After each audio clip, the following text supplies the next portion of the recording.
بسم الله الرحمن الرحيم. السلام عليكم ورحمة الله وبركاته. كسر دوادا برنامجك عافيمادك أفكا إلكاها ee Somali Smiles. halkan waxaad kala socon doontaan muuqaalo kooban oo ku saabsan caafimaadka afka Ilkaha. barnaamijkan waa barnaamijkii ugu horeeyay ee noociisa ee lagaga hadlo caafimaadka afka Ilkaha kuna baxa luqadda Soomaaliga. xalqadan waxaan kaga hadli doonaa qaabka habboon ee loo nadiifiyo afka Ilkaha. in la ilaaliyo nadaafadda afka iyo ilkuhu waa muhiim ama se waa waajib. diinteena islaamkuna waxay dhiirigelisay in la ilaaliyo nadaafadda afka Ilkaha. xadiis nabiga laga soo wariyay baa ahaa cadaygu afka nadiifin buu yahay ilaahayna uu raali geliyaa. xadiis kalena nabigu wuxuu yiri sallallahu alayhi wasallam haddaanan ku adkeenin ummadayda waxaan amri lahaa inay cadaydaan salaad walba. afka iyo ilkuhu bini'aadamka waxay u leeyihiin faa'iidooyin waaweyn waxaana ka mid ah afku waa halku ka bilaabmo dheefshiidku ama calaalintu. afku waa halka uu qofku ka muujiyo farxadda iyo dhoola-cadaynta. afku waxa uu ka qayb qaataa hadalka iyo ku dhawaaqista xarfaha. dad badan ayaa isweydiiya macajuunka ama daawada ugu habboon ee lagu cadaydo. ujeedada ugu weyn ee loo isticmaalo macajuunka ama daawada lagu cadaydo waxa weeyaan inay ku jirto maadada fluoride. maadada fluoride faa'iidooyin waaweyn ayay u leedahay afka iyo ilkaha. waxay iliga siisaa awood dheeraada oo iskaga difaaco suuska. waxa ay dib u soo celisaa macdanaha oo iligu lumiyo inta u dhaxaysa labada waqti ee la cadaydo maalinkii. waxa ay afka ka dhigtaan deegaan uu qofku raaxo ku dareemo oo aan ur aan wanaagsaneyn iyo dhib kala toona aan dareemin. haddii aad qaabkan u cadaysid waxay keenaysaa inaad dhaawac gaarsiisid eridka iyo ilkaha.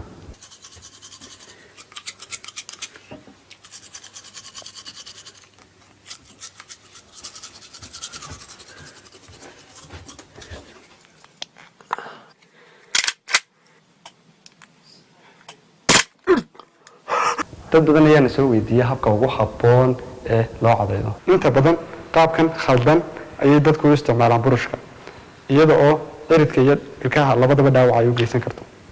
ugu horeyn burushka isticmaalisa waa inuu noqdo burush jilicsan.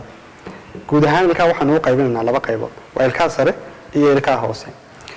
qayb kasta waxay ka kooban tahay saddex wajahadood. wajahada inta badan inoo muuqanaysa iyo wajahada hoose iyo wajahada goosuhu leeyihiin ee inta badan calaalinta lagu sameeyo ama qofku wax ku calaashado. qaab cadayga habboon waxa weeyaan burushkaad soo qaadanaysaa. burushka horaan usoo jeegnay jilicsanaa weeyaan. waxaad dul dhigi doontaa ciridka iyo ilkuhu halka iska galaan adigoo u dhigaya xagal 45. marka doonaysid in cadayga bilowdid waxaad u wareejin doontaa qaab seer kale ama wareega ayaad ugu cadayn doontaa. dabadeetana waxaad ugu fidhaysaa dhanka ay ilkuhu u jeedaan baad ugu fidhaysaa. wajahadan inta badan wax lagu calaaliyo ayaad u imaanaysaa. wajahada awood baad u isticmaalaysaa inta badan. wajahadan kale waxa laga yaabaa inaad awood badan aad u isticmaalin. wajahadan awood badan baad u isticmaalaysaa waayo halku suusku ka bilaabmay inta badan. qaybtana wajahadii hoose ayaad u gudagelaysaa. wajahadana qaab wareega baad ugu cadaysaa iyo qaabkii ilkaha ugu soo fidhisay dhanka ilkuhu u jeedaan. waxaad u imaan doontaa ilkaha hore. ilkaha hore waxaad dhigi doontaa burushka sidaan hore usoo sheegnay halka iska galaan ciridka iyo ilkuhu adigoo dhigaya xagal 45. qaab wareegaad ugu cadayi doontaa markaa sidiisi lamid ah. hoostana sidaasi lamid ah baad ugu soo cadayaysaa. saasaad ugu soo nadiifinaysaa iyadana. kuwii aynu ka soo sheekaynay waxay ahaayeen ilkaha hoose. kuwa sare markaad joogtid saddexdii wajahadood hore aynu soo sheegnay bay qayb kastaaba ka kooban tahay. wajahada hore markaad cadayaysid sidii aad kuwa hoose u cadaysay baad u cadayaysaa. xagal 45 baad u dhigaysaa. qaabkii wareega ahaana waad u nadiifinaysaa adiga oo mar walba ugu fidhaya dhanka ay ilkuhu jeedaan. mar walba waxaad ugu fidhaysaa dhanka ay ilkuhu jeedaan. sidoo kale hoostana waxaad ugu soo nadiifinaysaa sidii caadiga ahayd aan hore u soo sheegnay. gowsaha qaybta calaalinta ama wajahada calaalinta iyagana waa inaad awood u isticmaashid adigoo ku nadiifinaya burushka. ha iloobin inaad nadiifisid carabka.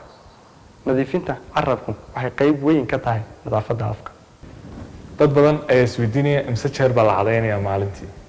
waxaa la cadaynayaa 2 waqti subaxii iyo habeenkii inta aanad seexanin. iyana sidoo kale waxaa isweydiin mudan amin intee leeg buu cadaygu afkaaga ku jirayaa halka mar ee aad cadaynayso. jawaabta waxa weeye waxaa habboon ugu yaraan 2 daqiiqo inaad kaga bogatid nadaafadda afka iyo ilkahaaga. waxa iyana muhiim ah inaad 3 biloodba mar aad bedeshid burushka aad ku cadaytid. waxa kale oo iyana xoojiya caafimaadka afka iyo ilkaha daawada luqluqashada oo ay ku jirto maadada fluoride sidoo kale waxaa jirta xanjo aan lahayn macaan ama sonkor aan lahayn oo iyadana inta badan la calaashto dunta ilkuhu waxay ka qayb lixaad leh ka qaadataa nadiifinta ilkaha dhexdooda iyada waxaanu kaga hadli doonaa xalqad gaar ah afkaaga oo caafimaad qaba waa jirkaaga oo caafimaad qaba ku xidhnow youtube channelkan Somali Smiles saad ugala socotid muuqaallo wacyigelineed oo ku saabsan caafimaadka afka iyo ilkaha